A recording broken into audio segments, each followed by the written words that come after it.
Hello, welcome to President Trump revokes union rights of more than 1 million federal employees in selected federal agencies.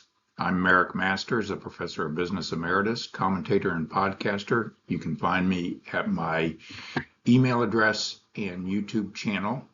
I've rebranded the label of my podcast, put them all under one umbrella, which is Marick Masters on topic business, the economy, labor, and politics. Just go to Marick Masters on YouTube and you can find all of them there.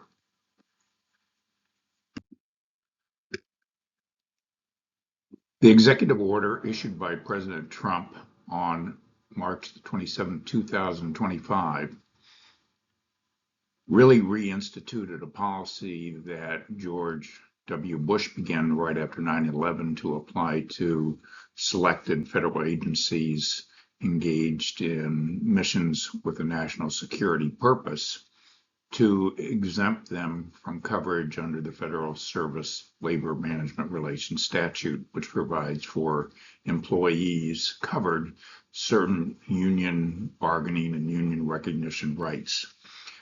The order that Trump issued on March the 27th stated that the agencies and subdivisions set forth under them that have as a primary function intelligence, counterintelligence, investigation, or national security work cannot be covered or protected by the Federal Service Labor Management Relations Statute.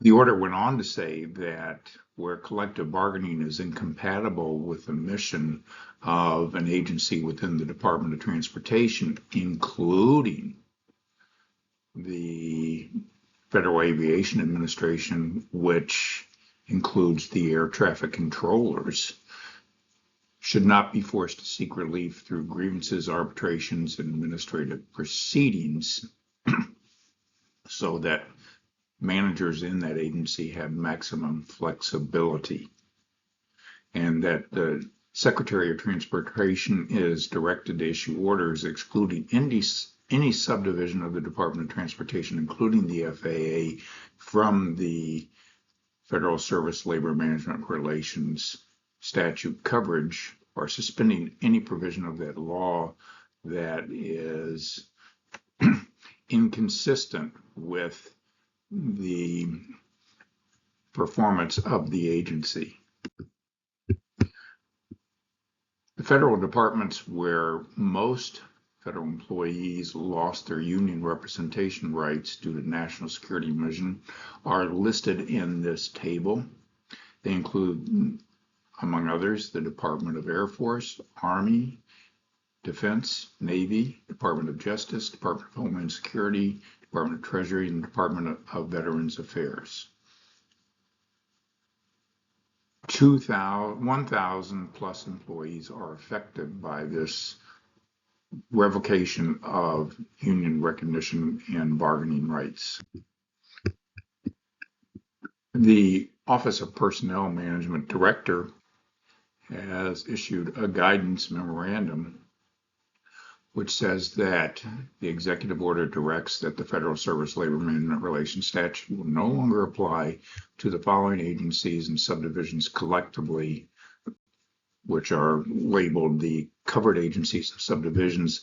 And here you have a list of most of those agencies that are affected. The guidance memorandum goes on to say that these agencies no longer required to bargain collectively with federal unions. Also, because the statutory authority underlying the original recognition of the relevant union no longer applies, unions lose their status as exclusively recognized labor organizations for employees of the agencies and agency subdivisions covered. Thus, they not only lose the right to bargain, they lose their recognition status, which has much broader implications for their ability to represent federal employees in day-to-day workplace issues. The memo goes on to say that as a result of being removed from compliance with collective bargaining agreements already in place, because these agencies have been excluded from the ambit of the Federal Service Labor Management Relations Statute. The agencies are to expedite discipline and termination of poor performers, disallow official time for union representation. That's the time that they provide for union representatives who are otherwise federal employees to perform representation services of their members in relation to affairs with management. Discontinue the deduction of union dues by federal agencies. Agencies have a dues checkoff arrangement whereby members who sign up for the union can have their dues deducted by the agency. This will no longer be permissible. And also the agencies will discontinue compliance with contractual provisions and collective bargaining agreements concerning reductions in force, which are about to be instituted on a very widespread scale, affecting tens of thousands of federal employees in the next few weeks.